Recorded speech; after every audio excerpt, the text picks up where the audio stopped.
ಮಡಿಕೇರಿಯಲ್ಲಿ ಚಾರಣಕ್ಕೆ ಅಂತೇಳಿ ಬಂದು ನಾಪತ್ತೆಯಾಗಿದ್ದ ಶರಣ್ಯಾಳ ರಕ್ಷಣೆ ಕಾರ್ಯಾಚರಣೆ ಇವತ್ತು 3ನೇ ದಿನಕ್ಕೆ ಕಾಲಿಟ್ಟಿದೆ. ಆದರೆ ಇನ್ನೂವರೆಗೂ ಕೂಡ ಶರಣ್ಯ ಎಲ್ಲಿದ್ದಾಳೆ ಅನ್ನೋದರ ಸುಳಿವು ಸಿಕ್ಕಿಲ್ಲ.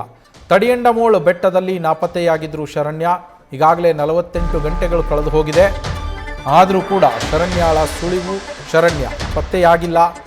ಕೇರಳ ಮೂಲದ ಶರಣ್ಯ ಇವರು. ಪೊಲೀಸ್ ಹಾಗೆ ಅರಣ್ಯ ಇಲಾಖೆಯ 60ಕ್ಕೂ ಹೆಚ್ಚು ಸಿಬ್ಬಂದಿಯಲ್ಲಿ ಶೋಧ ಕಾರ್ಯವನ್ನು ನಡೆಸ್ತಾ ಇದ್ದಾರೆ. ಹುಡುಕಾಟಕ್ಕಾಗಿ ಡ್ರೋನ್ಗಳನ್ನು ಹಾಗೆ ಡಾಗ್ ಸ್ಕ್ವಾಡನ್ನು ಕೂಡ ಬಳಕೆ ಮಾಡಿಕೊಳ್ಳಲಾಗ್ತಾ ಇದೆ.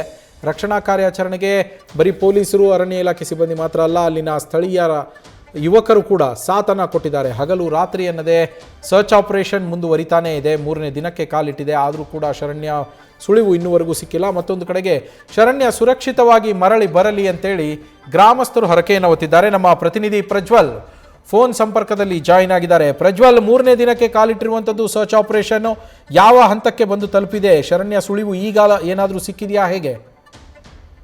ಎಸ್ ನವೀನ್, ಏನು ಪಶ್ಚಿಮ ಘಟ್ಟ ತಪ್ಪಲಿನ ತಡಿಯಂಡಮೋಳ್ ಬೆಟ್ಟಕ್ಕೆ ಚಾರಣಿಗರು ಸಾಕಷ್ಟು ಜನ ಬರ್ತಾರೆ. ಅದು ಚಾರಣಿಗರ ಸ್ವರ್ಗ ಅಂತಾನೆ ಹೇಳ್ಬೋದು. ಅಂತಹ ಒಂದು ಚಾರಣದ ಸ್ಥಳಕ್ಕೆ ಏನು ಶರಣ್ಯ ಅವರು ಬಂದಿರ್ತಾರೆ. ಗುರುವಾರ ಚಾರಣಕ್ಕೆ ಬಂದಿದಂತಹ ಶರಣ್ಯ ಅಲ್ಲಿಂದ 9 ಮಂದಿ ಇತರ ಟ್ರೆಕ್ಕರ್ಗಳೇನಿರ್ತಾರೆ ಬೇರೆ ಬೇರೆ ಕಡೆಯಿಂದ ಬಂದಿರ್ತಕ್ಕಂಥದ್ದು, ಅಂತವರ ಜೊತೆ ಟ್ರೆಕ್ಕಿಂಗ್ಗೆ ಹೋದಾಗ ಅವರು ಮಿಸ್ ಆಗಿರುವಂತದ್ದು. ಹೋಗಿ ವಾಪಸ್ ಬರುವಾಗ ಅವರು ದಾರಿಯನ್ನ ತಪ್ಪಿದ್ದಾರೆ ಅನ್ನೋ ಒಂದು ಮಾಹಿತಿ ಸಿಗ್ತಾ ಇರ್ತಕ್ಕಂಥದ್ದು. ಮಧ್ಯಾಹ್ನದ ನಂತರದಲ್ಲಿ ಅವರೇ ತಾವು ಸ್ಟೇ ಆಗಿದ್ದ ಏನು ಹೋಟೆಲ್ ಏನಿದೆ, ಅಂದ್ರೆ ಹೋಮ್ ಸ್ಟೇ ಏನಿದೆ, ಅಲ್ಲಿಗೆ ಕರೆಯನ್ನ ಮಾಡಿ ನನಗೆ ಮಿಸ್ ಆಗಿದ್ದೀನಿ, ದಾರಿ ತಪ್ಪಿದ್ದೀನಿ ಅಂತ ಹೇಳಿರ್ತಾರೆ. ಅದ ನಂತರದಲ್ಲಿ ಅವರ ಯಾವುದೇ ರೀತಿಯ ಸುಳಿವು ಸಿಕ್ಕಿಲ್ಲ.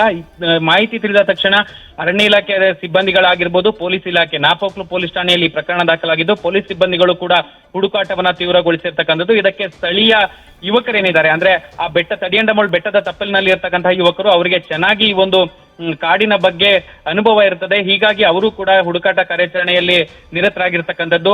ಜೊತೆಗೆ ತಡರಾತ್ರಿವರೆಗೂ ಕೂಡ ಹುಡುಕಾಟವನ್ನ ನಡೆಸಿದ್ದಾರೆ. ಜೊತೆಗೆ ಡ್ರೋನ್ ಅನ್ನ ಬಳಸಿಕೊಂಡು ಅವರ ಸುಳಿವು ಸಿಗುತ್ತಾ ಅನ್ನೋ ಒಂದು ಹುಡುಕಾಟದಲ್ಲಿ ಕೂಡ ನಿರತರಾಗಿದ್ದಾರೆ. ಜೊತೆಗೆ ಡಾಗ್ ಸ್ಕ್ವಾಡ್ ತಂಡವನ್ನು ಕೂಡ ಕರೆಸಿಕೊಂಡು ಅದರ ಮೂಲಕವೂ ಕೂಡ ಏನಾದ್ರೂ ಶರಣ್ಯದ ಸುಳಿವು ಸಿಗಬಹುದಾ ಎಂಬ ಒಂದು ಹುಡುಕಾಟದಲ್ಲಿ ನಿರತರಾಗಿರ್ತಕ್ಕಂಥದ್ದು. ಇನ್ನು ಪ್ರಮುಖವಾಗಿ ಆ ಭಾಗದಲ್ಲಿ ಇರ್ತಕ್ಕಂಥ, ಅಂದ್ರೆ ತಡಿಯಂಡಮೋಳ್ ಬೆಟ್ಟದ ತಪ್ಪಲಿನಲ್ಲಿ ಇರ್ತಕ್ಕಂತಹ ತಮ್ಮಚ್ಚ ದೇವರು ಅಂತ ಏನೊಂದು ದೇವರಿದೆ, ಆ ದೇವರನ್ನ ಆ ಭಾಗದ ಜನರು ತುಂಬಾ ನಂಬ್ತಾರೆ.